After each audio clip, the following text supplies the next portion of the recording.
Hyderabad metro water works کی جانب سے نلوں کو موٹر لگا کر پانی حاصل کرنے والوں کے خلاف کارروائی کا آغاز کر دیا گیا ہے۔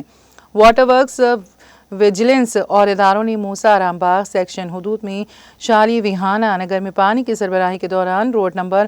13، 14 اور 15 کے علاقوں میں گھر گھر پہنچ کر جانچ کی۔ نلوں کو موٹر لگا کر پانی کھینچنے کی نشاندہی کی اور 8 موٹرز کو ضبط کر کے نہ صرف ان کے خلاف مقدمات درج کیے گئے بلکہ ہر ایک کو 5,000 روپے کا جرمانہ عائد کیا گیا۔ واضح ہے کہ 2 دن قبل ہی Hyderabad metro water works and sewerage board کے MD اشوک ریڈی نے نلوں کو موٹر لگانے کے خلاف انتباہ دیتے ہوئے 15 اپریل سے خصوصی مہم شروع کرنے، جرمانے عائد کرنے، موٹر ضبط کرنے اور پہنچے مقدمات درج کرنے، ضرورت پر کنیکشن کو منقطع کرنے کی بھی دھمکی دی تھی، مگر شہر کے مختلف 2 مقامات سے